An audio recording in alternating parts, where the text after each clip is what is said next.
Bueno, son y 31, pasamos de las 30 personas, las asistentes en el momento, así que si os parece lo que vamos a ver, yo hago la presentación previa mientras dejamos que se nos incorporen algunos más.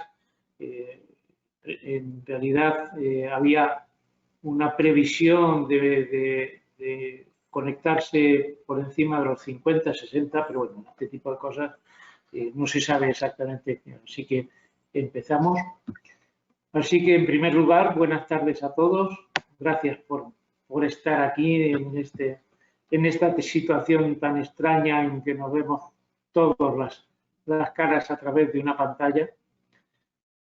Pero bueno, así son las cosas y esperemos que dentro de unos días que todo el mundo dice que salimos de este túnel, pues efectivamente más pronto que tarde salgamos del túnel y podamos hacer alguna otra cosa de forma presencial que yo creo que todos estamos echando muy de menos. Yo quería en primer lugar comentaros un poco las razones que han impulsado al Consejo para tomar la iniciativa de poner en marcha este sistema alternativo de resolución de conflictos, Expert Designation, que es, bueno, todos conocemos que cada vez en mayor cantidad estamos en una sociedad judicializada en que prácticamente todo se fía de los tribunales, lo cual implica un paso del tiempo enorme para que haya resolución de cualquier conflicto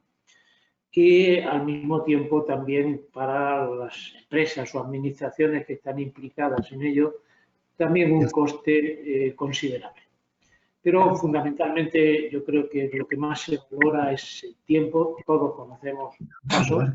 En minería en concreto conocemos bastantes casos de que pasan 6, 8, 10 años antes de que se resuelva cualquier conflicto. Inicialmente se puede empezar a través de empresas que después salpica a funcionarios y se va enredando y cada vez más y nunca se le ve. Por ese motivo hemos considerado que podría ser importante de cara a la sociedad el plantear este servicio y también, como no, como una aportación para los ingenieros de minas en que podría participar en algo nuevo y que podría tener una repercusión tanto profesional como económica para los que quieran implicarse en este tema. Esto surge como consecuencia de unas conversaciones con 3 compañeros, que son los 3 que van a hacer la presentación hoy de la jornada, que van a actuar tanto en la presentación de hoy como ponentes, como profesores en el posible curso, si es que llegamos a hacerlo. Entonces, paso directamente a presentaros a los 3 ponentes que tienen una parte en común, que diré para todos. Los 3 son ingenieros de mina. En el caso de Graciano Rodríguez, estudió en la Escuela de Oviedo. En el caso de Fernando Martínez Fresneda, estudió en la Escuela de Madrid, e Isidro Solórzano, que también estudió en la Escuela de Madrid y que además tuve la suerte de ser su director de su tesis doctoral. Isidro es doctor ingeniero de minas. En los 3 casos tiene una amplia experiencia profesional, más de 35 años de experiencia, prácticamente todos ellos en la industria de los hidrocarburos, tanto en la parte de exploración como producción, donde han pasado distintos niveles, desde ingenieros de campo a posiciones de alta gestión dentro de la empresa, así como distintos destinos en que prácticamente, si dijésemos los países en que cada uno de ellos ha estado, pues probablemente recorreríamos los 5 continentes. Y los 3 también, y este es el motivo por el que están aquí, tienen su certificado en Expert Determination mediante la Academia de Expertos de Londres. en que, aparte de tener ese certificado, tienen experiencia en estos sistemas alternativos de resolución de conflictos, no necesariamente en este sistema, también en parte de negociaciones, arbitrajes, etc. Digamos que esa sería la parte común que presenta a los tres. Y después, como perfil profesional, un poco avanzando un poco más en cada uno de ellos, pues en el caso de Graciano, aparte de ser ingeniero de minas, tiene un máster en ingeniería del petróleo por el Instituto Francés del Petróleo y un MBA por el Instituto de Empresa. En el caso de Isidro Solórzano, también tiene un máster en economía financiera, un certificado de transición energética por la Universidad de Harvard y como profesor ha participado tanto como profesor asociado en la Universidad de Cantabria como profesor en el máster de petróleo y gas de la Escuela de Minas y Energía de Madrid. Y finalmente es Fernando, y aparte de su título de ingeniero de minas, tiene un máster en desarrollo gerencial en el Instituto de Alta Dirección de Empresa en Colombia. No quiero comer mucho más tiempo, habíamos previsto que mi intervención durase 5 minutos, prácticamente yo creo que me he ajustado al tiempo, así que sin más yo le doy la palabra a los tres ponentes de esta tarde para que nos expliquen exactamente en qué consiste este sistema.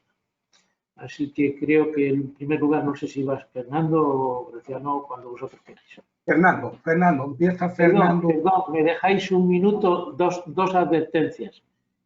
Una, ahora mismo, antes, alguno habréis apreciado, de hecho en el chat se ha comentado que había eco, había problemas de acople. Por eso yo recomiendo, pido por favor, que todos mantengamos, salvo el que habla, naturalmente, que todos mantengamos el micro cerrado para evitar esas interferencias. Y en segundo lugar, ahora mismo ya estamos 40 y tantos, no sé cuántos más seremos en la reunión, pero al final, que se abrirá un turno de ruegos y preguntas, no ruegos, preguntas,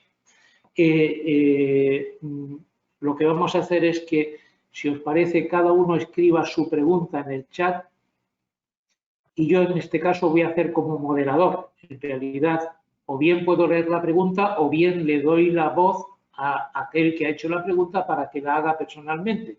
Pero evitamos que se abran varios micrófonos intentando hablar todos a la vez. Así que, por favor, micrófonos cerrados y segundo, las preguntas, como filtro previo, las pasamos por el chat. Ahora sí, cuando queráis. Venga, Fernando, empieza tú. Bueno, pasa, porque esto es, pasa la siguiente. Bien, primero, damos las gracias al presidente y a todos los miembros del Consejo por tomar esta iniciativa, que es novedosa y yo creo que puede ser el principio de algo importante en nuestro país, pues el método Expert Determination está relativamente poco desarrollado. Estamos de acuerdo con el presidente en que la justicia es lenta. Yo añadiría además que la justicia es cara.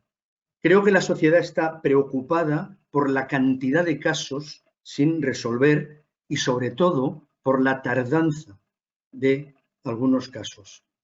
En muchos de ellos, cuando llega la resolución judicial, pues ya no sirve para nada o sirve para muy poco o no es eficaz, porque son muchos años a veces los que transcurren. En el tema del mundo empresarial, sobre todo emprendedores y pequeñas empresas, el tema es casi un poquito dramático. Proyectos parados, inversiones congeladas, ideas y creatividad parada pues por esta lentitud. Y yo diría que también la propia administración, especialmente la administración en las comunidades autónomas, las direcciones generales y las administraciones que lidian más con nuestros proyectos, también hay un cierto sentimiento de frustración pues por todo este problema que tenemos. Por ello, en la transparencia, en la parte de la derecha, veréis que han ido apareciendo una serie de sistemas alternativos a los tribunales de justicia para resolver los problemas, para resolver los conflictos. Bien, se les llama ADRs, que son las iniciales en inglés de Alternative Dispute Resolution, y son estos que decimos aquí. Prácticamente de manera oficial nacen en los años 70, pero su origen, escarbando, está un poco después del crack de 1929, cuando a principios de los años 30 se genera el New Deal y las autoridades, sobre todo de Detroit y de Chicago, donde había una alta conflictividad laboral, promueven la mediación laboral como método de resolución de conflictos ante la acumulación de casos que había en los tribunales. Esto se fue expandiendo, no solo fuera de Estados Unidos, sino también a otros ámbitos, como por ejemplo, divorcio sin causa y temas de libertades individuales, etcétera, ¿no? De Estados Unidos pasó a Inglaterra, al Reino Unido, y a través del Reino Unido llegó el tema a Europa, y en el Tratado de Niza de 2003 se impulsa decididamente por parte de la Unión Europea estos métodos alternativos de resolución de conflictos para desatascar, para descongestionar a los tribunales de justicia. Desde entonces se han ido imponiendo y hoy día se han impuesto bastante. ¿Qué quiero decir con esto? Pues que todos los que hemos trabajado y tenemos una cierta edad hemos visto en los contratos la típica cláusula de controversia. En caso de discrepancia, en caso de controversia entre las partes, la ley inglesa, si es un conflicto internacional, por ejemplo, intentaremos resolver el conflicto de acuerdo a tal ley y de acuerdo iremos a tal tribunal. Normalmente había una cláusula que preveía esto, ¿no? Cuando digo que se están imponiendo es que hoy día muchos contratos dicen las partes renuncian a resolver sus disputas en los tribunales y las partes quieren hacerlo, por ejemplo, en el Tribunal de Arbitraje de la Cámara de Comercio Internacional de París. Y esto se ha ido generalizando y es un avance en esta descongestión que estaba yo planteando.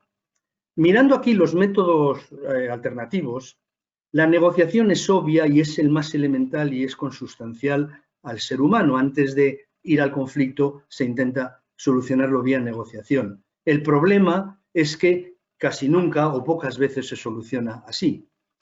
Respecto a la mediación, la evaluación del experto, etcétera, no deja de ser también una solución que está en manos de las dos partes en conflicto. Llega un mediador, intenta ayudar, intenta sugerir, intenta proponer cosas, pero está en manos de las dos partes en conflicto la solución. Y en el caso de la evaluación del experto, lo mismo, el experto hace su sesudísimo y buenísimo informe, pero son las partes las que tienen en su mano resolver el conflicto. Por lo tanto, también este método pues, se ha ido demostrando relativamente ineficaz. Solo el arbitraje no depende de las partes, es el Tribunal de Arbitraje el que decide y su decisión obliga a las partes. Pero el Tribunal de Arbitraje se está demostrando también lento, no tanto como la justicia ordinaria, pero también lento y muy costoso a veces. Nosotros, con la experiencia que tenemos en Repsol, que hemos vivido varios casos, os digo que dura años y que la empresa gasta un montón de esfuerzo y de dinero y de recursos humanos en demostrar que tiene razón, en poner a los técnicos buenos a demostrar que esto no podía haber sido de otra manera o que sí lo podía haber sido, en definitiva, a soportar su decisión. Pasas la siguiente, Chano. Bueno, vamos ya a ver qué es Expert Determination, que es una alternativa a todo esto. Es decir, tal vez es el ADR más joven, desde luego, más nuevo, pero es el que más barato, el más eficaz y tal vez sea el más eficiente en términos de tiempo y de dinero. Vamos a ir al segundo punto, luego iremos al primero. Un experto en la materia decide. Esa sería la simplificación de esto. Un experto en la materia objeto de la disputa decide. ¿Pero cómo decide? Decide siguiendo unas reglas claras, unas reglas preestablecidas, que son los reglamentos de Expert Determination o el reglamento de Expert Determination. Cada cámara de comercio que tiene su variante o su departamento de Expert Determination tiene un reglamento clarísimo basado en las reglas de Expert Determination, basado en esta metodología. Y hay muchas. Está la Cámara de Comercio Internacional, está la WIPCO, está, que se me ocurra, la Cámara de Comercio de Madrid, está el Resolution Institute, está The Academy of Expert Determination de Londres. Hay muchos centros donde se resuelven las cosas así. Cada centro tiene su reglamento. Todos los reglamentos son distintos, pero todos son muy parecidos, porque todos siguen esta filosofía, ¿no? Un experto en la materia decide. Y lo que dice a continuación, su decisión es definitiva y vinculante. Se acabó el conflicto, solucionado. Su decisión no es apelable. Yo, que he hecho el curso en Londres y la calificación de Expert Determiners, es que me atronaba en la cabeza constantemente, allá donde iba, binding and final, final and binding. La decisión del experto es final, definitiva y vinculante. Esta es el alma del método. El alma del método, insisto, es un experto en la materia, siguiendo unas reglas claras preestablecidas, decide. Y esa decisión no depende de las partes, no depende de nadie, es final. Y si se va a un tribunal a cuestionar esa decisión, el tribunal lo primero que va a decir es: usted no puede cuestionar esa decisión porque usted acordó que esa era la solución para su conflicto. Usted estuvo de acuerdo en que eso era lo que de esa manera se iba a solucionar el conflicto. Bien, ahora vamos arriba, ¿no? Al primer punto, y dice, el primer paso es que haya voluntad inequívoca, tal. Bueno, yo lo que quiero decir es que lo mismo que os he dicho del contrato y de la cláusula de controversia en los contratos empieza a aplicarse, sobre todo en el mundo anglosajón, para Expert Determination. Las partes renuncian a ir a los tribunales. Las partes solucionarán su conflicto mediante Expert Determination. Clarísima, esa es la voluntad de las partes. Como es esa y la han firmado y han demostrado estar de acuerdo, no pueden luego cuestionar la decisión del experto. Podemos ir un paso más allá para facilitar el método y que sea más eficaz todavía. Y es, en el contrato entre las partes, además de eso, se puede decir, y se solucionará mediante una entidad nominadora que será la Cámara de Comercio de Madrid, el Consejo Superior de Colegios de Ingenieros de Minas, que por cierto está haciendo su propio reglamento de Expert Determination y será un reglamento muy bueno porque ha cogido todo lo de los demás y ha quitado lo que era paja y se ha quedado con la esencia de lo bueno de todos los reglamentos de Expert Determination. Bueno, pues la cláusula dirá esto, por ejemplo, y será un gran avance. Además de que lo resolvemos así, lo resolvemos en este centro. Y un paso más todavía, el experto, ¿quién lo nomina? Pues, por ejemplo, también lo nomina el Consejo Superior. Entonces hemos dado un paso de gigante para que esto sea eficaz y rápido. Sabemos cómo lo vamos a hacer, quién lo va a hacer, cómo, etcétera, ¿no? Por lo tanto, esta es la característica, el alma, como yo digo, de Expert Determination. Pasas a la siguiente, Chano. Bien, esto es muy fácil ya, ¿no? El experto y las partes. ¿Qué hacen las partes? Suministran al experto argumentos, evidencias para defender su posición. Vídeos, cálculos, cash flows, todo lo que queráis para decir yo tengo razón en mi reclamación o en mi postura. El experto analiza todo esto, es un experto en esa materia, analiza todo esto y puede decidir que quiere investigar más y quiere ir, por ejemplo, a la planta de hidrometalurgia de aprovechamiento integral de piritas, o quiere irse a la mina, o quiere irse a donde sea, porque es un experto en eso y quiere ver en detalle cosas que no tenía muy claras con lo que le han dicho las partes en litigio. O puede dirigirse a una parte y decirle, oiga, usted entró en contradicción a lo mejor, porque aquí dice esto, aquí lo otro, por favor, acláreme. Es decir, que el experto tiene total libertad y autoridad que emana de su contrato para, digamos, investigar. Una vez que el experto ha terminado la investigación y tiene claro el tema, escribe lo más claro y conciso que pueda la determinación. Y se acabó. Conflicto solucionado. Lo que él ha escrito, final and binding. La siguiente, Chan. Bueno, ahora vamos a ver características del experto y terminamos casi. Vamos a la segunda también, imparcialidad del experto. Joder, por supuesto que tiene que ser imparcial, estaría bueno. Pero no solo tiene que ser imparcial, tiene que ser como la mujer del César. Vamos a la siguiente, autoridad del experto. Lo que hemos dicho, la ley aquí es el contrato que se ha firmado entre las partes. Esa es la ley que prevalece. Y esa es la autoridad del experto, que las partes han querido que el experto sea el que decida. Y ahora vamos al primer punto. El experto dice, ha de ser experto. Hombre, desde luego. Pero yo quiero aquí aportar unos matices, 3 matices, para todos los ingenieros que me estáis escuchando, que todavía no seáis expertos en ninguna disciplina. Y es lo siguiente. Primer caso, el experto, el conflicto puede ser muy específico y el experto puede ser difícil de encontrar. Por ejemplo, volviendo a la hidrometalurgia el aprovechamiento de las cenizas de pirita, pues no creo que haya muchos expertos en eso en España. Yo conozco a uno en Tarsis que no es ingeniero, conozco a un ruso que hizo una metodología, conozco una planta piloto que hay en Alemania, ¿cómo se llama? En Alemania del Este. Y bueno, a lo que voy es, pudiera ser que buscásemos al experto, pero el experto ni idea de expert determination, ni idea de estos reglamentos, de estos procedimientos.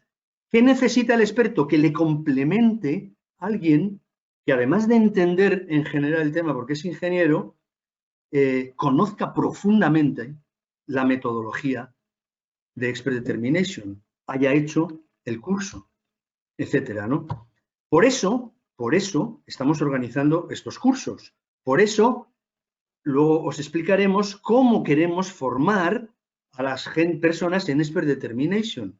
Pero este es un caso en el que el experto en la materia se complementa con el ingeniero más generalista, pero que conoce muy bien el método. Otro caso sería el contrario. Es un caso generalista. Supongamos que el conflicto no requiere una especialidad muy importante, es un conflicto muy general. Cualquier ingeniero con cabeza, con formación, puede entender lo que dice una parte, entender lo que dice otra, calcular volúmenes, calcular lo que haga falta, ¿no? No necesitamos a lo mejor ahí una gran experiencia.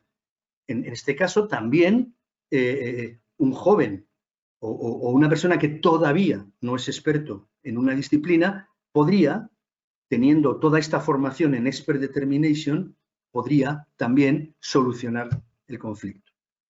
Y todavía se me ocurre una tercera, que sería multidisciplinar, es decir, vamos a un conflicto en el que no se requiere un experto, sino 2 o 3, porque agrupa varias disciplinas. Pues lo mismo, ahí hace falta un coordinador, hace falta sobre todo alguien que garantice que se sigue en pureza este método, que en definitiva el tiempo es oro y este método tiene que ser rápido y eficaz. Y este también pudiera ser el papel de una persona que ha hecho, que conoce profundamente el sistema y que es capaz de coordinar a varios expertos y de obligar a que el trabajo camine en la velocidad adecuada. Porque tiene que haber deadlines, o sea, fechas límites muy claras que son las que diferencian la bondad de este método. Chano, la siguiente, que es la última. Bueno, esta no tengo nada que decir, la transparencia es clarísima, leedla en un momento, todo lo que yo vaya a explicar sobre ella lo que va a hacer es enrollarla, y yo por mi parte pues he terminado.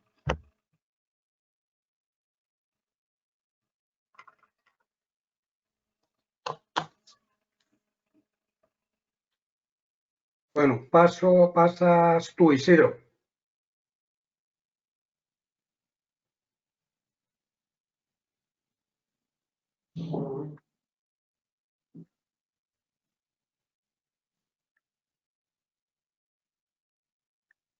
Isidro.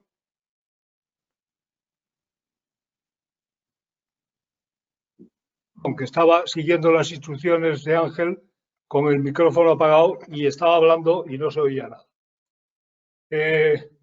Lo primero que os quiero decir es unirme a las palabras de Fernando cuando agradece al presidente y a los miembros del Consejo esta iniciativa, haberse erigido como institución en España que inicia esta andadura, este camino, que me parece sumamente atractivo, sumamente interesante.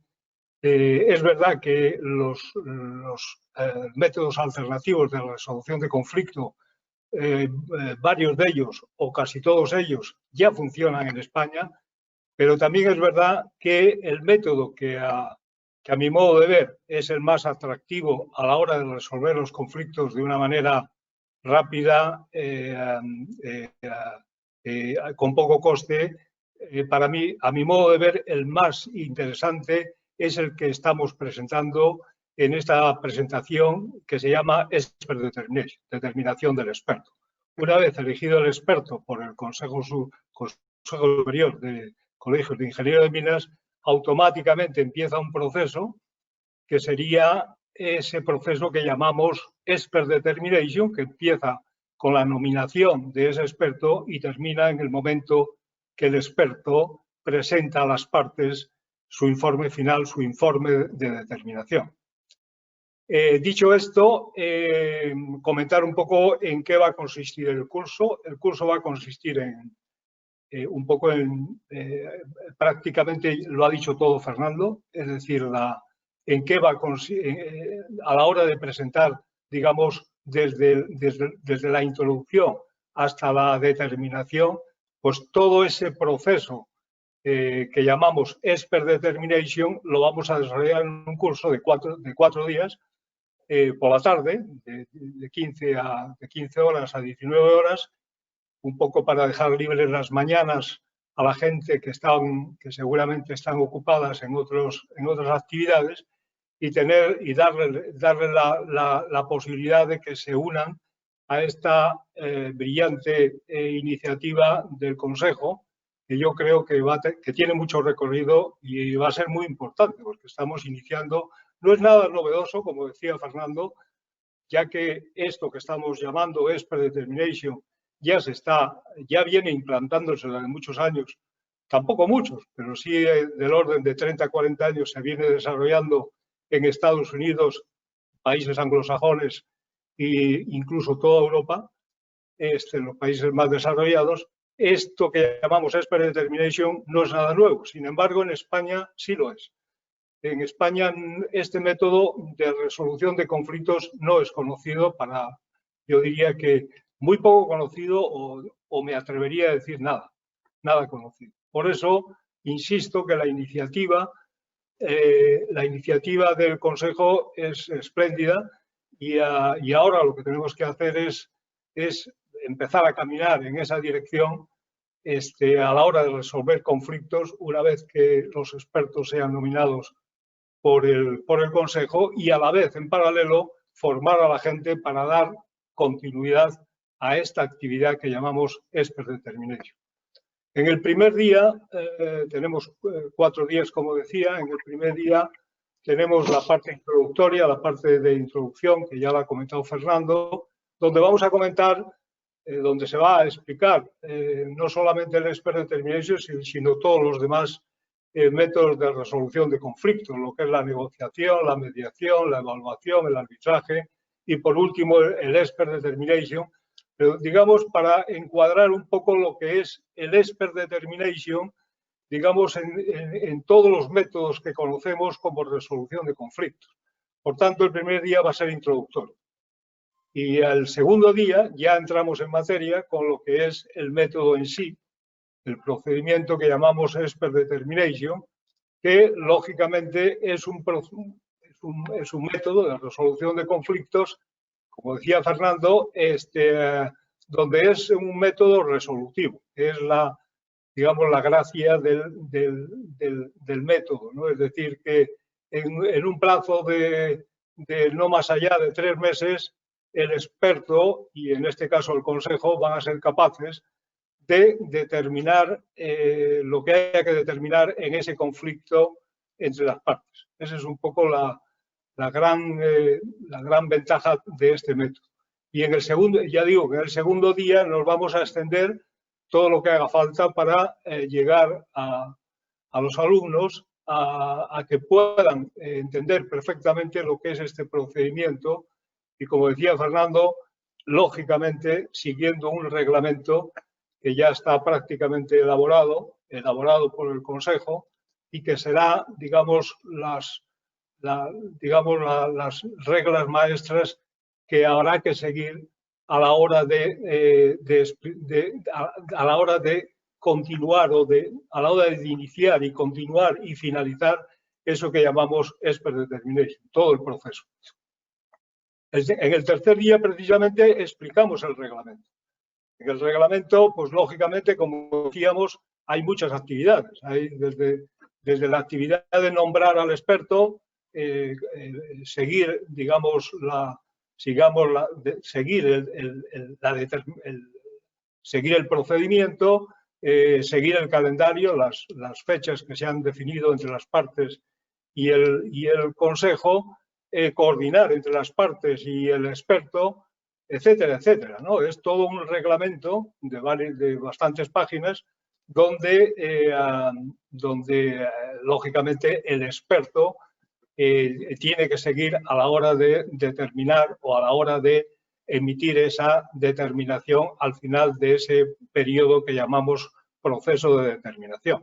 Eso se va a explicar en el tercer día y, por último, dentro de lo que es la parte teórica, en ese mismo día, en el tercer día, también se va a hablar y también se va a explicar algo que es muy importante, que es cómo se presenta esa determinación, cómo se presenta a las partes. Es decir, al final es un documento, ¿no? Un informe de determinación, pero que lógicamente es un informe muy documentado. Es decir, que ahí se han escuchado a las partes y se va a expresar en ese documento lo que dicen cada una de ellas y de una manera muy explicativa se va a plasmar en ese documento las posiciones de las partes y, por último, como no puede ser de otra manera, es el experto el que determina lo que él considere que haya que determinar, lo que él considere que haya que decidir con respecto a ese conflicto. Todo eso se va a explicar en lo que llamamos la determinación, en la segunda parte del tercer día.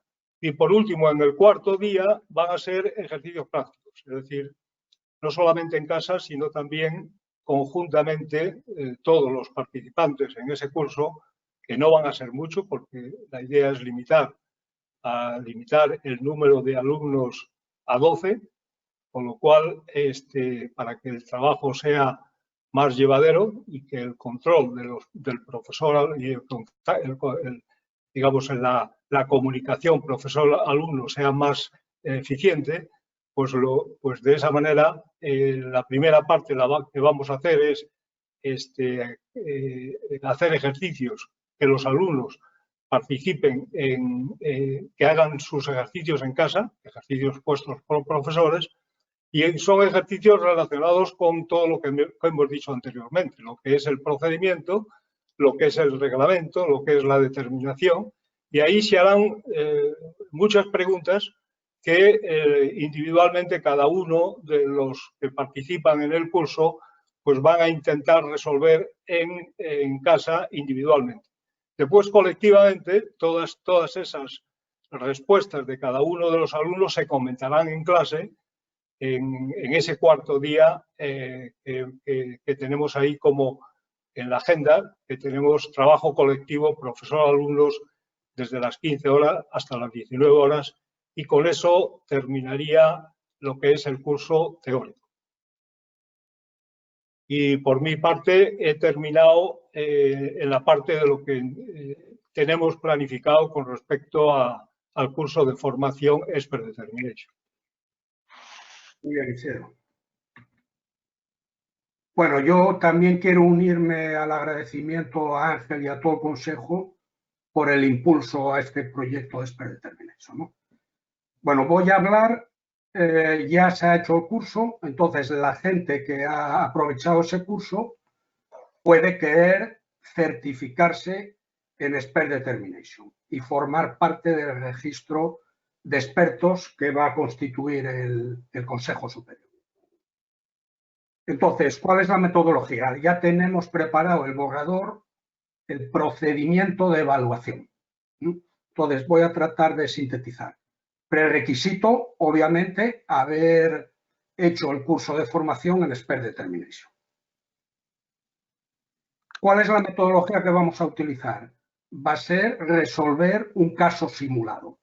Es decir, lo que vamos a proponer al alumno es una simulación de un caso que se va a resolver vía Expert Determination y lo vamos a someter a 1001 situaciones, ¿no? Donde vamos a testar la capacidad de comprensión de toda la problemática del candidato y cómo va tomando decisiones y por qué las va tomando, qué decisiones toma en una dirección, en otra dirección, qué es relevante, qué no es relevante. O sea, van metiéndose en harina y siguiendo toda la metodología que se ha explicado durante el curso y en línea con los ejercicios prácticos que habremos hecho. Hablemos de los roles. Lo mejor es este monito que lo explica mejor. Digamos, hay tres partes, ¿no? Una son las partes en conflicto, otra es el experto y otra la entidad nominadora, en este caso el Consejo Superior de Colegios de Ingenieros de Minas. En ese caso simulado, el experto, ¿qué rol va a jugar? El de experto. Y el resto de los roles los va a hacer, los haremos nosotros a través del Consejo, ¿no? Es decir, el Consejo va a jugar el rol de entidad nominadora, el rol de la parte 1, el rol de la parte 2, el rol de evaluador del candidato y el rol de entidad certificadora. Bien, entonces, ese candidato al que se le somete a estas situaciones, ¿no? Va a tener que generar un registro que va a tener que entregar al final donde figure todo, es decir, comunicación por comunicación, quién ha comunicado a qué y el qué, ha tomado alguna decisión al respecto o no la ha tomado, por qué la ha tomado, etcétera, etcétera, etcétera. Ese es un poco el alma del trabajo, del proceso. Bien, finalización. Una vez que genere la determinación, pues va a entregar toda esa correspondencia, va a entregar ese registro que ha generado y va a entregar la determinación propiamente dicha. Bien, ahí entran los evaluadores y en más o menos un periodo de un mes evalúan al candidato. Aquí no estamos hablando de aprobados y suspensos y esas cosas un poco que entendemos en este contexto regresivas, ¿no? Aquí estamos asumiendo que todo el que haga el curso y todo el que pretenda certificarse es porque tiene interés y si no, no lo hace, evidentemente, ni invierte en ello. Entonces nosotros en vez de hablar de aprobado o suspenso, hablamos de superado y aún no superado. Es decir, no vamos a regalar nada, evidentemente. Lo que interesa es que todos los candidatos comprendan el método y lo apliquen bien. Y no pararemos hasta que así sea. Pero sobre todo está en manos del candidato, ¿no? Lo que está claro es que cualquier candidato, obviamente dedicándole el tiempo y el esfuerzo adecuado, va a superarlo, ¿no? Es cuestión de tiempo. ¿Cuánto dura todo esto? El proceso de evaluación, desde que comienza hasta que el candidato entrega la determinación puede durar hasta más o menos 12 semanas, unos 3 meses. Estamos simulando un caso real, ¿no? Con todos los pasos que hay que dar y con toda la problemática que ocurre en la vida real. Y luego los evaluadores, más o menos un mes para tomar la decisión de superado o no superado. De aquellos que superen esta evaluación pueden registrarse en el registro de expertos que va a crear el Consejo Superior. Es decir, este va a ser un registro de múltiple entrada, donde venga, pues, ingeniero de minas, experto en tal y tal disciplinas, tantos años de experiencia, gestión de proyectos sí o no, etcétera, etcétera, múltiple entrada. Y ha hecho el curso de Expert Determination sí o no, está certificado sí o no. ¿Por qué? Porque en la vida real, cuando llegue al Consejo un caso a determinar, una disputa a resolver entre dos partes, ¿qué candidato o candidatos se elegirán? Bueno, pues aquellos que reúnan la experiencia suficiente en la materia objeto de la disputa, que no haya conflicto de intereses con las partes, requisito fundamental, y conocimiento profundo del método Expert Determination y su aplicación. Además, obviamente, de una disponibilidad alta. Quizá convenga aquí remarcar que este trabajo se hace en relativamente poco tiempo, pero muy intenso, con lo cual hay que tener un nivel de disponibilidad alto. Bueno, pues esto es lo que yo quería contar, y porque hemos diseñado esto de tal manera de dejar más tiempo para las preguntas y respuestas. Es decir, hemos pretendido aquí un pantallazo para centrar el tema, y lo importante vendría ahora, donde intentaremos responder a todas vuestras preguntas. Con lo cual, por mi parte, yo acabé el tema de certificación y Ángel ya, si quieres, ya pivotamos el tema de preguntas. Sí, gracias a los tres. Ahora mismo todavía no hay ningún, todo el mundo entiendo que está haciendo la digestión de la información. Y bueno, y supongo que a partir de ahora empezarán las preguntas.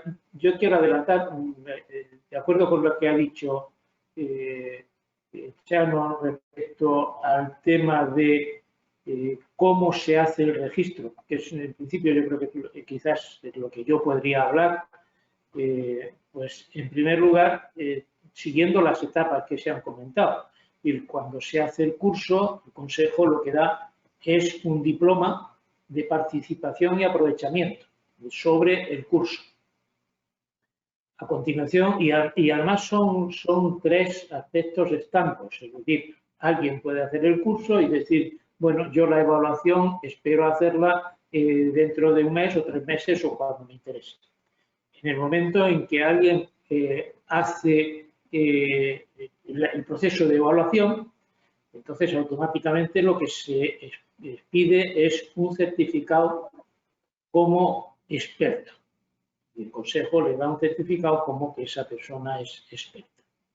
Y finalmente, cuando ese experto dice, bueno, y ahora yo quiero estar dentro de ese registro, dentro de ese listado de expertos que tiene el Consejo, entonces se le van a pedir más requisitos. Aparte del requisito de haber hecho el curso y tener la certificación, se le va a pedir un currículo con un perfil determinado que nos va a permitir poner una parte de ese listado de expertos con una especialización, como ha dicho muy bien Fernando, una especialización concreta, o bien una persona que puede conocer gestión de proyectos sin un perfil profesional concreto en una rama definida, sino que puede ser un perfil más horizontal.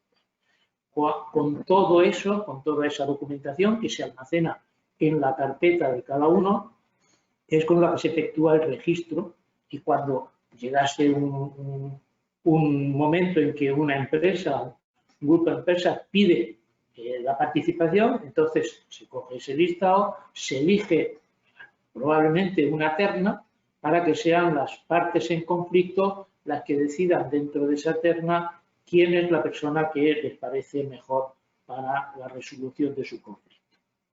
Básicamente ese sería el criterio que tomaríamos en el Consejo a la hora de establecer nuestro registro de expertos. Bien, y ahora pues seguimos sin preguntas.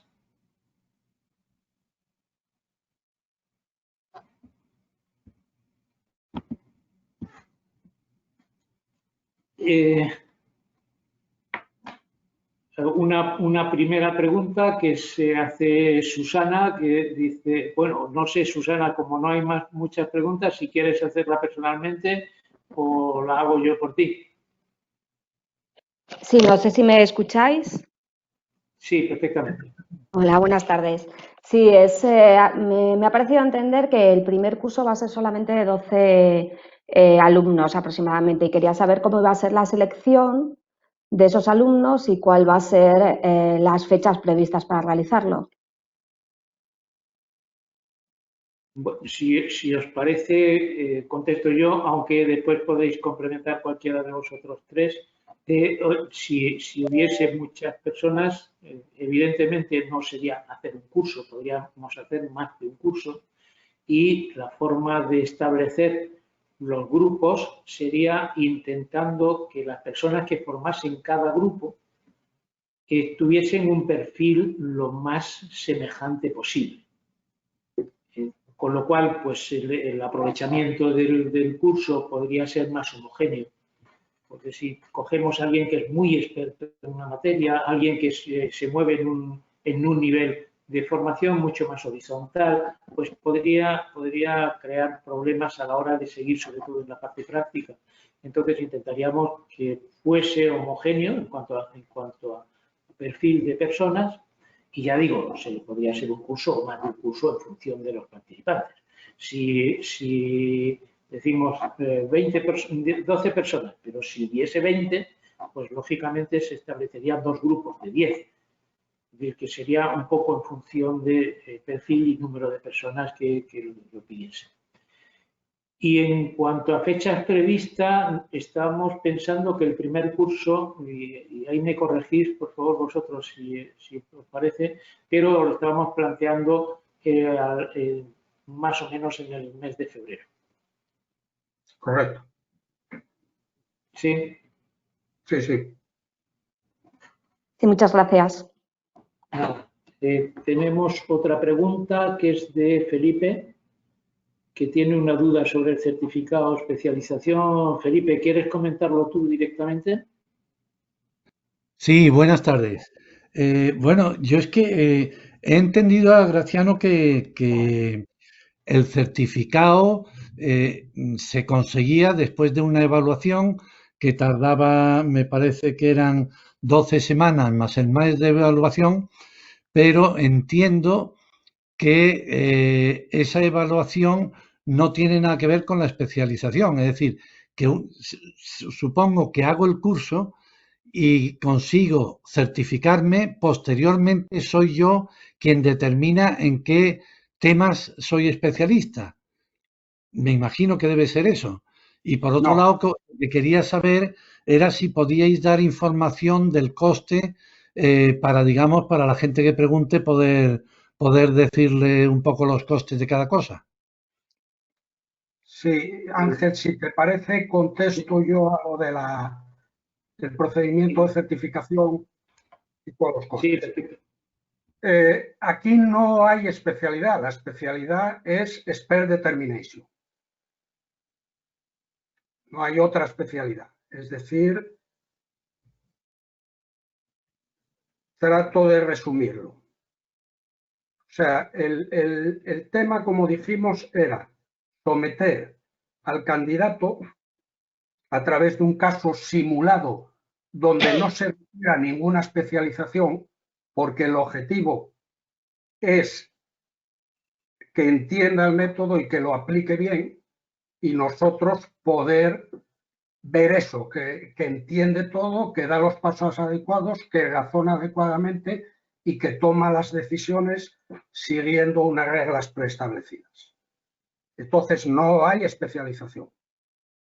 La especialización es la certificación en Expert Determination.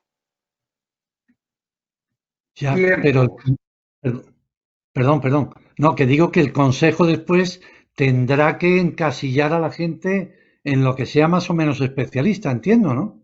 Bueno, lo dijo Ángel y lo dije yo. O sea, lo que el consejo tendrá es una tabla de múltiple entrada, múltiples columnas, donde venga, digamos, el currículum resumido del candidato. Es decir, este señor es especialista en metalurgia de zinc y dentro de eso, pues no lo sé, me lo invento. Y tiene tantísimos años de experiencia, etcétera, etcétera. Ya sabemos en qué es experto esta persona. Además, es experto en gestión de proyectos y además ha hecho el curso de Expert Determination y además está certificado en Expert Determination, ¿o no? Entonces, imaginémonos que hay un caso real de solucionar un conflicto en la metalurgia del zinc vía Expert Determination. Y hay ubicados dos grandes especialistas, los mejores que hay en España en metalurgia del zinc. Uno tiene la certificación en Expert Determination y otro no. ¿A quién se escoge? Obviamente al que tiene la certificación en Expert Determination. ¿Por qué? Concepto clave. El mejor experto del mundo en metalurgia del zinc puede hacer una mala determinación por no conocer el método Expert Determination y su aplicación. ¿Por qué? Porque va a tener la tendencia de evaluar, de dar lecciones, pero a lo mejor no responde específicamente a las cuestiones que hay que responder y de una manera clara, precisa y concisa. No sé si me expliqué. Sí, muy bien.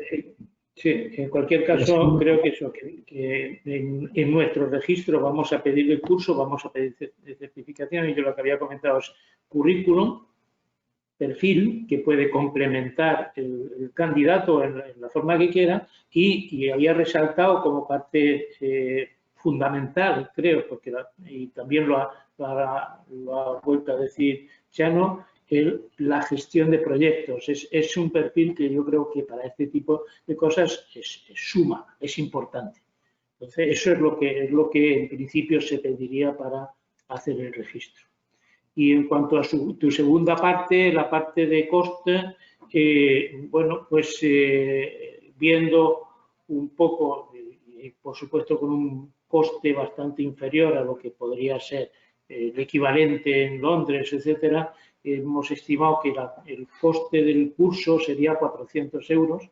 Y yo he hablado, y Felipe como parte implicada creo que puede decir, yo he hablado con todos los decanos de los distintos colegios, y todos ellos están dispuestos a ayudar en el coste del curso, de manera que en un porcentaje determinado a los que son sus colegiados les ayudarían en ese coste del curso. ¿Es así, Felipe? Sí, totalmente correcto. ¿Eh? Y la segunda parte, o sea, después del curso, ¿lo otro también tenéis determinado el coste que puede tener o todavía no? Sí, tenemos determinado. La certificación, que es individual, es mucho más trabajo porque es el seguimiento persona a persona. La estimación es en torno a 350 euros por persona para obtener la certificación. Y después el registro en el consejo sería una cosa muy testimonial, que podríamos poner en 100, 150 euros, una cosa así. Es decir, esa parte no la tenemos, primero porque aún la tenemos a más largo plazo, y en segundo lugar porque sería más una cosa testimonial y estábamos pensando probablemente hacer un coste pequeño y después hacer el seguimiento con la actualización permanente de todos los currículos de cada uno y entonces poner a lo mejor una cuota anual, pero que entonces sí que sería simbólico, 10 euros, 20 euros, una cosa así. Pero vamos, lo que sí están fijados es tanto el curso como la certificación. Muy bien, pues muchas gracias. ¿Lo podemos ya difundir a nuestros colegiados con las tarifas y explicándoles el sistema, no? Sí, por supuesto, claro. ¿Eh? Sí. Perfecto. Pues muy bien, pues muchas gracias. Muy bien. Miguel Laguillo tiene varias preguntas. Si quieres, Miguel, las haces, las leo por ti. Sí, buenas tardes. Las puedo hacer sin problema. ¿Se me oye bien? Sí, sí, perfecto. La primera es, que ya se ha respondido un poco antes, ¿cómo se certifica en qué campos uno se puede considerar experto? Ya lo han comentado, que es el currículum. Y otra, han mencionado durante su explicación que se requiere una alta disponibilidad. Entonces, quería saber a qué perfil de profesional se adapta más esta metodología.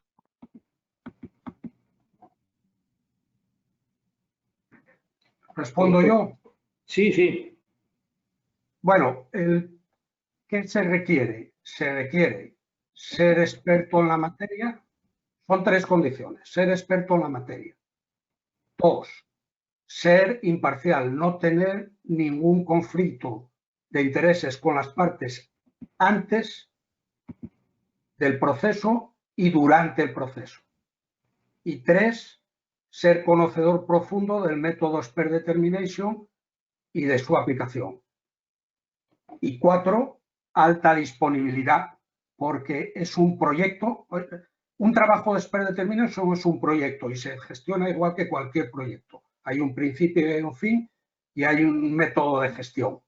Entonces, durante todo el tiempo de Expert Determination se requiere una disponibilidad alta.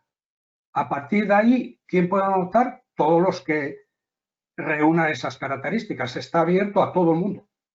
No hay restricciones, siempre que se cumplan esas condiciones.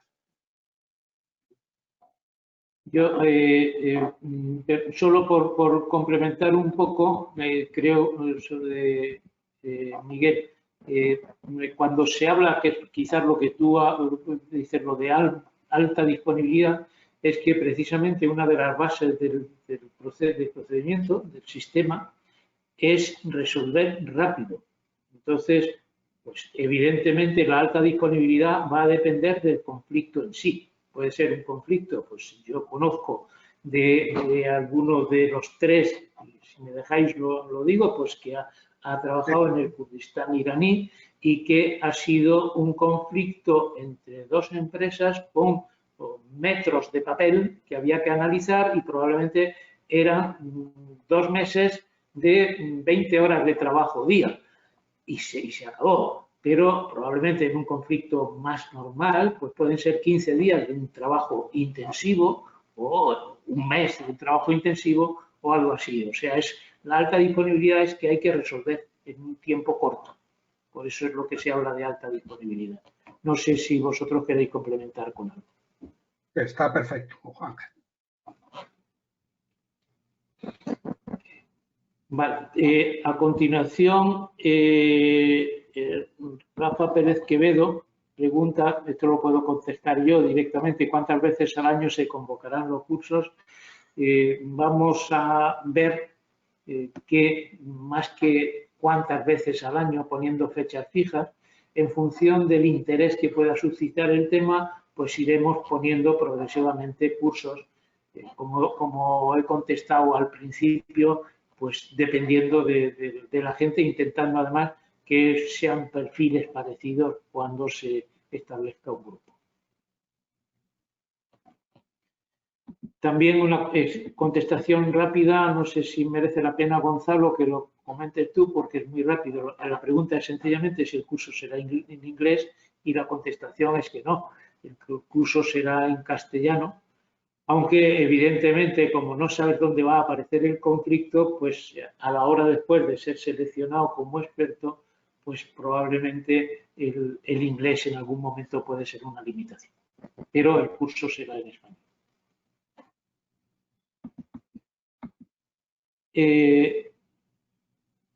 Tengo aquí una pregunta que no entiendo bien, por favor, si no te importa. Se firma como pernas técnicas. ¿Te importa hacer la pregunta? Nada, es que es el ordenador del trabajo. Me llamo Flora María. Soy colegiada también. Mi pregunta es, claro, el método supone un procedimiento para la resolución de un conflicto, pero dependiendo del conflicto hay reglamentos y normas legales que afectan a las instalaciones. Y entiendo que si al final se toma una decisión o se certifica algo, también se tendrán que tener en cuenta todos los reglamentos y normas técnicas de aplicación, ¿o no? Fernando, es que depende del conflicto.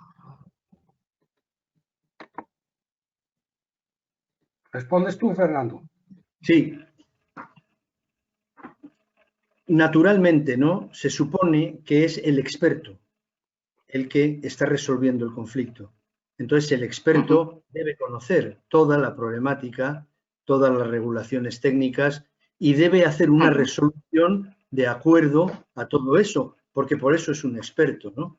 Nosotros lo que le añadimos al experto es el conocimiento de una metodología. Sí. Perdona, que entonces es un método, es un procedimiento, en fin. Es como un procedimiento, como se hace en derecho. Ahí establecéis un procedimiento de resolución que se complementa luego con las normas y normas técnicas y, bueno, y los reglamentos y legislación en cada uno de los conflictos. Es a lo que me refería. Bueno, es correcto lo que dices. Es decir, el procedimiento lo que pretende es garantizar, uno, que está resuelto el tema técnicamente de la manera más correcta. Se han apreciado todos los aspectos técnicos del conflicto porque ha sido un experto en esa materia el que lo ha abordado. Segundo, que se ha hecho de una manera imparcial y para eso se va a velar porque sea como la mujer del César. Y tercero, se va a seguir una metodología que garantice que el conflicto se resuelve inapelablemente. Es decir, las partes aportan su visión del conflicto y el expert determiner decide. Entonces son estos tres patas las que garantizan la pureza, por así decir, del sistema de expert determination. Lo que se intenta entonces es hacer un arbitraje, al fin y al cabo también. No llegar a un acercamiento, sino se toma una posición de juez, de resolutor, entiendo, de que el expert. Pero total, o sea, total, la similitud o el parecido entre un arbitraje y este sistema es grande con respecto a la mediación, a la conciliación, a los otros sistemas, en los que al fin y al cabo la decisión está en las partes. Tanto en el arbitraje como en esta, la decisión no está en las partes. En un caso es un tribunal de arbitraje el que va a decidir y su decisión va a ser de obligado cumplimiento. Y en este caso es un experto en la materia el que va a decidir y su decisión es de obligado cumplimiento. O sea, totalmente sería la respuesta a lo que dices. Vale, entonces puedo añadir, que no la hice, una pregunta más. Se entiende, porque en muchos contratos ya en el momento que los redactas, introduces las cláusulas para que un arbitraje, ya viene regulado también en la ley, que se puede solicitar un arbitraje, un arbitraje ya vienen regulados en expertos. En este caso, las empresas que se ciñan a este método tendrán que ponerlo en sus cláusulas. Y está tan extendido en estos momentos, o cómo se va a dar, cómo se va a producir ese cambio en la forma de firma de contratos, si va a ser algo internacional, si se quiere trasladar a nivel nacional, cómo se va a hacer fructífero todo este método. ¿Entiende lo que quiero decirle? También, ¿cómo va a llegar a la empresa? Como te decía, como yo decía anteriormente, está más desarrollado en el mundo anglosajón. y está menos desarrollado que en el mundo anglosajón, pero más que en España, en la Unión Europea. Insisto, la Cámara Internacional de Comercio de París tiene un departamento de Expert Determination. Bueno, hay varias en este momento en Europa, ¿no? De las que hemos mirado los reglamentos y tal. En España, nosotros lo que queremos es impulsar este método de resolución que nos parece barato, rápido y eficaz, impulsarlo en nuestro país, pero empezando, porque no tenemos tamaño, ni posibilidades, ni influencia, empezando por nuestra profesión. Por eso, el Consejo está tomando la iniciativa, el Consejo Superior de Colegios de Ingenieros de Minas, se está constituyendo entidad nominadora, está impulsando el proceso, va a empezar a formar a la gente en esta disciplina, y entonces el movimiento lo empezaremos a demostrar andando. ¿Qué quisiéramos idealmente? Quisiéramos que lo antes posible los colegios o alguno de los colegios de minas nos digan, aquí hay 4 o 5 casos vigentes ahora, empantanados, que no se han solucionado y que a lo mejor se pueden solucionar vía Expert Determination. Que los analicemos y que los resolvamos en 3 días. Naturalmente necesitamos que las partes quieran. Naturalmente, las partes tienen que firmar un contrato diciendo acepto que se resuelva así. Pero, insisto, lo ideal sería demostrarlo andando. ¿Qué conflictos hay en nuestra profesión que llevan empantanados? Vamos a solucionarlos con este método. En la medida en la que vamos siendo exitosos y vamos andando, pues lógicamente las empresas preferirán solucionar sus conflictos en un mes, en un costo barato, antes que entrar en esos pleitos que nunca se sabe cómo terminan. Añado, sé que en estos momentos la Unión Europea, a través de los mercados internacionales, también va a introducir directivas conforme a los arbitrajes y para agilizar todos estos temas. Pero sí que, por ejemplo, Comisión Nacional de Mercados y Valores tiene un montón de conflictos, temas de puntos de conexión, etcétera, etcétera, entre empresas grandes, que no sé si sería interesante que, por ejemplo, este método diera pie a ellos. Sé que los pequeños estarían de acuerdo, pero tenéis grandes lobbies. Este es Repsol, uno de ustedes que trabaja en Repsol, pues a lo mejor tampoco les interesa, porque en estos momentos Comisión Nacional de Mercados y Valores está bastante colapsado, por ejemplo, en temas de conflictos de conexión y acceso a la red de distribución, que podría ser un caso, digo yo, interesante para empezar. Yo, si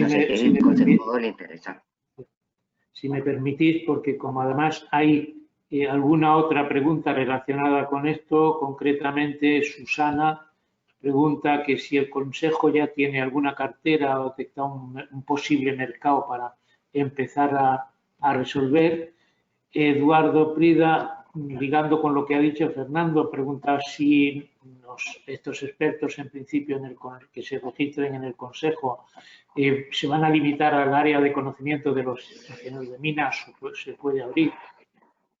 Incluso después Nacho Canseco habla de qué acciones se van a tomar para publicar y conseguir que las empresas opten por incluir en los contratos este procedimiento de resolución de conflictos. Pues yo casi de forma global contesto un poco, que ya ha contestado Fernando, pero un poco cogiendo todo ello. En primer lugar, ahora mismo lo único que tenemos es una percepción de que efectivamente este tema novedoso hay muchas personas que les interesa. Es decir, entre nuestros propios colegiados, cuando hemos difundido el tema, ha habido varias contestaciones diciendo, oye, qué interesante, qué pena que no lo haya conocido antes, hemos tenido un conflicto no sé qué, lo tendré en cuenta en lo sucesivo, es decir, parece que puede levantar una perspectiva. ¿Y qué es la acción que hemos programado nosotros? Como decía Fernando, pues hemos pedido a todos los colegios regionales, que son los que están más próximos a los colegiados y a las empresas, incluso a la administración, que no nos tenemos que olvidar que la administración también tiene unos conflictos grandes, importantes y largos, pues que hagan un sondeo y para explicarles a aquellos que tengan esa necesidad en el momento, explicarles si es necesario uno a uno la ventaja del procedimiento para que lo puedan incorporar. Es decir, estamos en esa parte, estamos no para engañar a nadie, es decir, si dijéramos cartera, como preguntaba, me parece que era Susana, que cartera año 21, pues en este momento prácticamente nada, lo que tenemos es la percepción de que puede ser interesante. Entonces, digamos que es un tema en que tenemos que andar todos. Y después en el otro tema que también ha comentado Fernando directamente, que también había una pregunta concreta por parte de Eduardo, que es si no puede registrarse alguien que sea en otras áreas, que no sea de las propias áreas de conocimiento del ingeniero de minas, sino en otras áreas, y cita concretamente tecnologías de la información. Pues por supuesto que sí, por eso decíamos que no queremos, nosotros tenemos la capacidad que tenemos y vamos a llegar en principio a la administración y a las empresas que nos pueden ser más afines, pero la idea es seguir ampliando y por supuesto cuando yo decía que el currículo nos va a definir un perfil que probablemente no se ajusta a ningún área, no tiene por qué ajustarse a ningún área de conocimiento de la ingeniería de minas. Bueno, pues lo estableceremos en función de eso, en esos conflictos que hemos llamado horizontales o en que lo importante es tener una visión global de lo que son la gestión de proyectos sin un conocimiento específico tecnológico. Es decir, por supuesto sí que daríamos entrada a todos. ¿Cómo vamos a llegar a esos conflictos? Eso nos lo va a decir el propio día a día. Y creo que también ha contestado Fernando a una pregunta de José Luis Fuentes Cantillana, que decía que si hay experiencia en la aplicación de este procedimiento fuera del mundo anglosajón. José Luis, no sé si quieres plantearla tú directamente. Bueno, sí, yo creo que ya más o menos se ha contestado, porque es que este tipo de procedimientos van muy asociados a la mentalidad anglosajona. Entonces, quería saber si hay una experiencia de funcionamiento en mentalidades más sureñas, digamos. Pero vamos, por lo que ha dicho de París, creo que puede ser una buena referencia. Otra cosa, ya que tengo el micrófono, Ángel, has comentado la administración. ¿Vosotros pensáis que la administración puede estar dispuesta a aceptar este tipo de procedimiento también?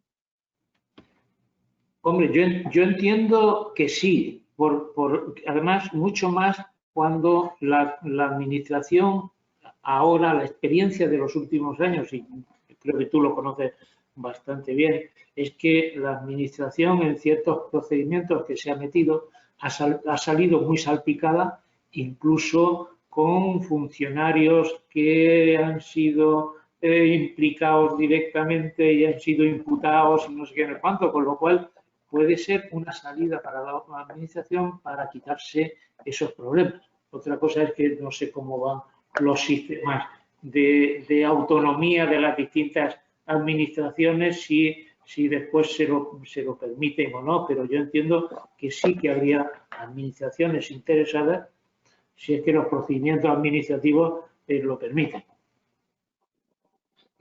Ángel, si me permites añadir un comentario a lo que acabas de decir, yo diría que hasta tenemos información directa de consejeros en el caso de la Junta de Andalucía. Si recuerdas el día que vamos a ver al consejero de Economía, él mismo nos demostró en varias ocasiones el interés de que los colegios profesionales aportáramos más respaldo a decisiones complicadas de la administración. Sí, sí, es cierto. En una entrevista que tuvimos con el consejero, efectivamente, eso fueron sus palabras. Sí.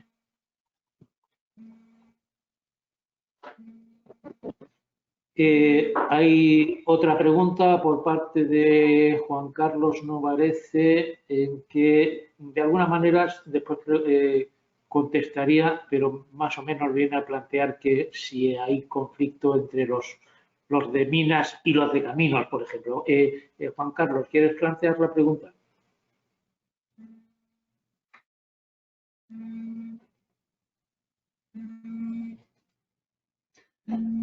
No contesta Juan Carlos. Bueno, la pregunta en concreto dice, ¿qué pasa en especialidades en la frontera, por ejemplo en geotecnia, que pueden entrar por colegios de minas o de caminos? Pues yo contesto, en primer lugar, nosotros inicialmente, y es una pregunta que además se había planteado anteriormente, si podríamos, dentro del registro, podríamos incluir otras titulaciones, otras especialidades, y en principio mi idea es que no. Por una razón muy sencilla, porque yo no pretendo engañar a nadie. Si supongamos que pudiésemos certificar a un ingeniero de caminos y pide ingresar en el registro del Consejo y lo metemos en el registro. Si hay un tema, un conflicto en que nos piden que participe uno de nuestros expertos, evidentemente yo siempre recomendaría al de minas, nunca recomendaría al de caminos, con lo cual, digamos, por sencillamente porque el Consejo está para eso, está para la defensa de la profesión, con lo cual podríamos crear un conflicto extraño. Y de entrada, la intención del Consejo es registrar exclusivamente ingenieros de minas. Y después, en función de cómo vengan las cosas, pues podríamos plantearnos en algún momento si se puede hacer con otras titulaciones, pero mi opinión es que no, es que sería solo para ingenieros de minas. A ver, estoy viendo de la pregunta, yo creo que la contestación sería que no, pero no sé si alguien podría decir otra cosa. Ángel Fernández hace una pregunta que no sé si quieres hacerla personalmente. Hola, buenas, ¿se me oye? Sí, perfecto. No, es básicamente porque yo creo que es el gran campo de batalla ahora mismo, ¿no? Entonces, no sé si existe algún ejemplo o conocimiento de algún caso en el cual se haya utilizado esta metodología o otra similar para conflictos entre minas y grupos ecologistas, para resolver, pues no sé si denuncias o informaciones que salen. Creo que es ahora mismo para la mayoría de explotaciones mineras casi el principal campo de batalla. Gracias. Te voy a contestar, Ángel, aunque con independencia de que ellos, que son los expertos, si conocen algo, te lo puedan decir. Pero yo me temo que ese es un tema bastante complicado. Te puedo dar como ejemplo, hace apenas una semana, pero las conclusiones finales están hechas de hoy. Ha habido una reunión de expertos con un proyecto minero, un proyecto europeo en tema minero, en que conseguimos meter a algunos ecologistas que estábamos todos muy contentos porque parecía que habían participado y de alguna manera parecía que estaban conformes con el debate, pero cuando redactamos las conclusiones dijeron que ellos no las firmaban. Entonces, y de eso yo creo que estamos muy acostumbrados todos a situaciones de este tipo, con lo cual me temo que los grupos ecologistas van por su cuenta, a su aire, y es muy complicado ni este procedimiento ninguno, porque yo creo que ellos no aceptan ninguno, ni tan siquiera hay denuncias que se puedan resolver a nivel judicial. Ahí, digamos que presentaciones ante la sociedad, etcétera, haciendo ver lo mala que es la minería, pero en ningún caso hay resoluciones concretas en un juzgado que presionan para que la administración no dé permisos, etcétera, pero en ningún caso van a juzgar por este tipo de cosas. Pero no sé si Fernando ya no conocéis algo sobre este tema. No, bueno, aquí quizá decir, o sea, condición número 1 para ir adelante con una resolución vía expert determination es que las partes tengan la voluntad inequívoca de resolver el conflicto. Si una de las partes, por razones 1000, no la tiene, no hay caso, que es lo que entiendo que suele ocurrir en ejemplos como el que hablamos, ¿no? Y bueno, me lo imaginaba, pero bueno, era por si había algún caso, por tener alguna esperanza todavía, que me imagino que todos tenemos a lo mejor alguna esperanza de que algún día llegue algo así, pero bueno, era por saberlo, más que nada, pero sé que es difícil porque no existe, no conozco ningún caso todavía de grupo de depresión que quiera hacerlo, pero bueno, era por si es que conocía. en España no está desarrollado este método. O sea, sí hay un histórico internacional importante, fundamentalmente en sectores técnicos, por ejemplo, en la industria del petróleo y gas está la orden de idea. Prácticamente todos los contratos entre accionistas contemplan la posibilidad natural de que haya conflictos tarde o temprano. Es consustancial con la vida misma, siempre hay conflictos. Otro tema es la voluntad de querer arreglarlos o no. Entonces, en este sector, en el sector de la energía en general, sectores mineros internacionales, en los contratos de accionistas ya hay una cláusula donde contempla una disputa potencial, tarde o temprano. Podemos tener una disputa y si eso ocurriera, vamos a resolverla vía tal método. Es decir, ya habla de la potencialidad de una disputa. No es un problema, no tenemos por qué perder la buena relación como socios porque tengamos un desencuentro, una controversia. Es natural que haya disputas entre socios, ¿no? Entonces, sí hay histórico internacional en esos mundos, ¿no? Decirte específicamente casos con medio ambiente y lo otro, yo en concreto no te puedo decir, entre otras cosas, como estos métodos son privados y confidenciales, no se les da, no se airean, vamos. Oye, otro aspecto que podría estar al hilo de lo que habláis. Chano ha dicho, es muy importante la voluntad de las partes de solucionar el conflicto vía expert determination. Bien, y yo añado, cuando empieza la relación entre las partes, entre un contratista y un cliente, entre dos socios, cuando se redacta el contrato inicial de una aventura, de un proyecto, todo el mundo es muy proactivo y nadie quiere empantanarse en la justicia y en panza. Entonces, a toda esta gente le puede parecer estupendo este método porque es rápido y eficaz. Entonces, ese es el momento de comprometerse.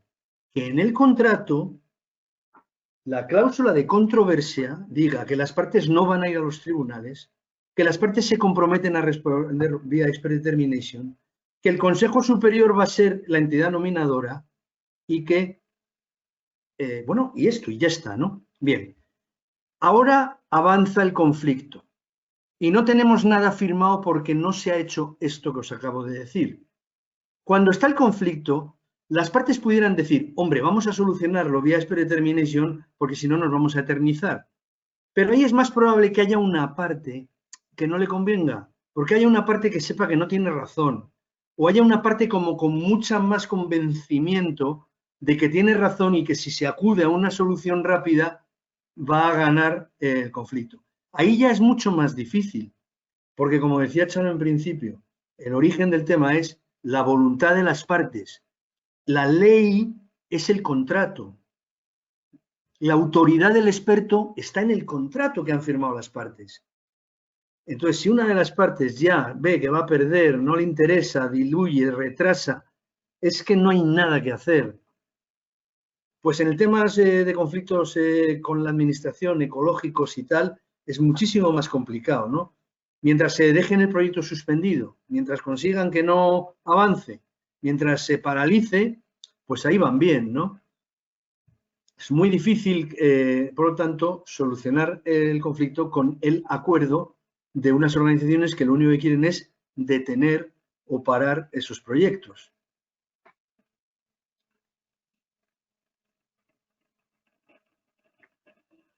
Muy bien, pues hemos llegado prácticamente a las 7, una hora magnífica. No tenemos más preguntas.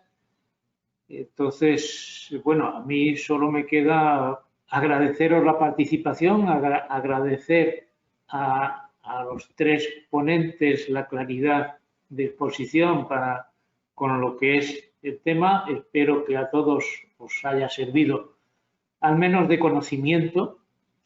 Y bueno, a partir de ahora nosotros como consejo seguiremos trabajando, buscando ese mercado, decía, buscando empresas, etcétera, que pudieran estar interesadas en el tema, en el sistema.